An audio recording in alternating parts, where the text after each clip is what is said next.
बरं ठीक आहे. श्रीराम सर तुम्ही बोला.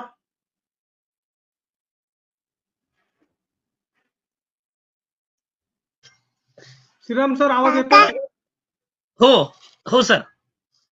हा बोला बोला. नमस्कार सर्वांना. मी श्रीराम जोशी, पुणे येथे रहाटणी या भागामध्ये पौरोहित्य करतो. आज जवळजवळ 2007 पासून पौरोहित्य करतो.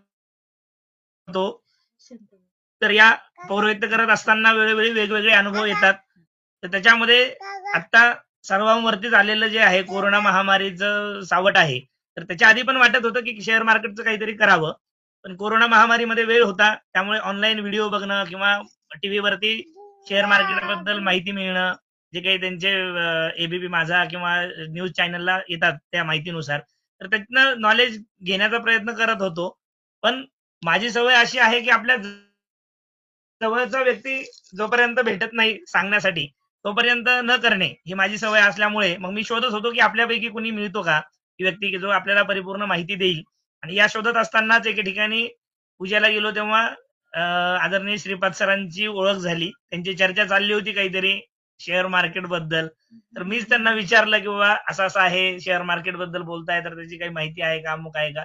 मग त्यांनी सांगितलं की मी क्लासेस घेतो, त्याच्यानंतर त्याच्याबद्दल मार्गदर्शन करतो, सांगतो.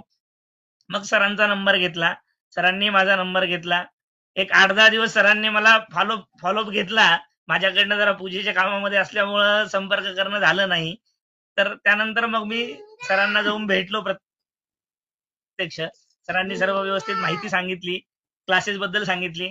माझा भाचा आहे विशाल जोशी, तर त्याच्या सोबत आणि त्यांनी सांगितल्यानंतर मी झिरोदामध्ये डिबेट अकाउंट काढलेलं होतं.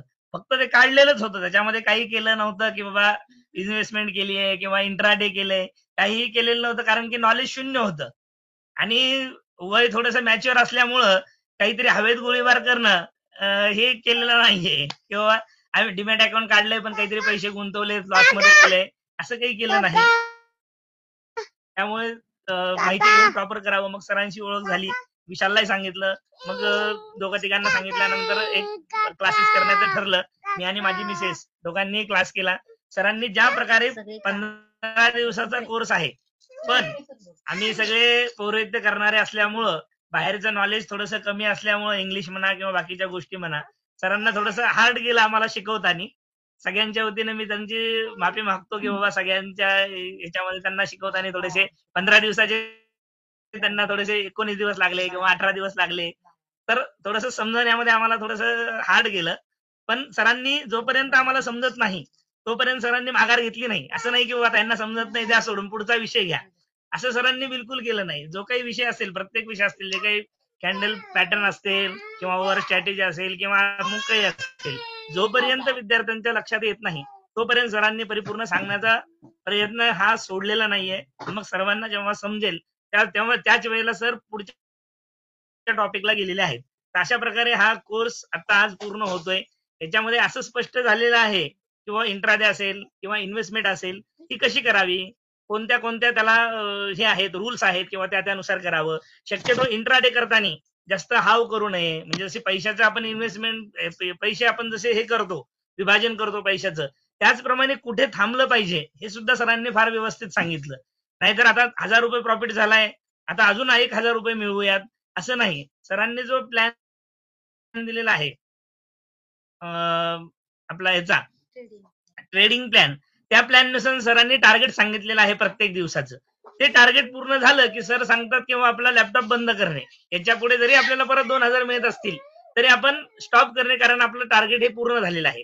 जास्त हाव ही कामाची नाही, कारण त्यांनी स्वतः ते अनुभवलेलं आहे. याच्यावरनं ते सांगतात किंवा मला जे त्रास झालेला आहे तो समोरच्याला होऊ नये. त्याच्यामुळे जसं आपण मराठीत म्हण आहे की दूध पोळाल्यानंतर टाकळी फुकून प्यावं, तसं सरांना दूध पोळालेलं आहे, त्याच्यामुळे आपण दूध पोळून घेण्याचा प्रयत्न हा करू नये, हे सरांची खूप इच्छा असते.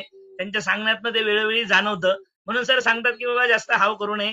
जे काही आपलं आजचं टार्गेट आहे ते टार्गेट पूर्ण केलं की त्या पद्धतीने आपण स्टॉप करायचं. आणि सरांचा जो ट्रेनिंग प्लॅन आहे की 3 वर्षात, 3.5 वर्षामध्ये 25,000 रुपये आपण हे घेतल्यानंतर, रक्कम घेतल्यानंतर ती 3.5 वर्षामध्ये अंदाजे एक 30 लाखापर्यंत पोहोचेल. हा प्लॅन अचीव्ह करण्याचा आपण सर्व नक्कीच प्रयत्न करू सरांच्या सोबत, सरांच्या मदतीने, आणि ती नक्कीच पूर्ण होईल. जे काही सरांनी सांगितलंय त्यानुसार मला वाटतंय की नक्कीच आपली ती पूर्ण होईल. भले 3.5 वर्षाच्या ठिकाणी 4 वर्ष लागतील, 6 महिने अजून जास्त लागतील, काही हरकत नाही, पण ती खूप मोठी अमाऊंट आहे. जनरल तुम्ही कुठेही कोणत्याही ह्याच्यामध्ये इन्व्हेस्ट केली तर 25,000चे 30 लाख रुपये तुम्हाला कुठेही मिळणार नाहीत. पण ते जर करायचे असतील तर सरांकडे जो प्लॅन आहे तो प्लॅन खूप यशस्वी आहे, आणि सरांनी आतापर्यंत जे रेकॉर्ड सांगितले आहे किंवा दाखवलेलं आहे, तर त्याच्यामध्ये ते दिसतंय किंवा कसं ते अचिव्हमेंट पूर्ण होत आहे. जे ते 2-3 वर्षामध्ये 2-3 महिन्यामध्ये ज्या गोष्टी घडलेल्या आहेत, सरांनी ज्याप्रमाणे क्लासमध्ये सांगितलं, तर ते होण्यासाठी काहीही हरकत नाहीये. त्याच्यात काही अडथळे येऊ शकतील असं मला वाटत नाही. आपण सक्सेस होऊ शकतो. आणि सरांनी ज्या पद्धतीने क्लासमध्ये सांगितलेलं आहे की शेअर मार्केट म्हणजे काय, शेअर मार्केटमध्ये इंट्राडे करायचं असेल किंवा इन्व्हेस्टमेंट करायचं असेल तर कोणत्या कोणत्या स्ट्रॅटेजीज वापरल्या पाहिजेत, कोणते कोणते नियम वापरले पाहिजेत, त्या पद्धतीने जर आपण गेलो तर सक्सेस हा नक्कीच आपल्याला ही गॅरंटी आहे. आपल्याला सरांचं असंच आपल्याला वेळोवेळी मार्गदर्शन मिळावं, त्यांच्या मार्गदर्शनाखाली आपण असंच प्रगती करावी आर्थिक क्षेत्रामध्ये, हीच यातून मी अपेक्षा ठेवतो. धन्यवाद. धन्यवाद श्रीराम सर. विशाल जोशी, विशाल.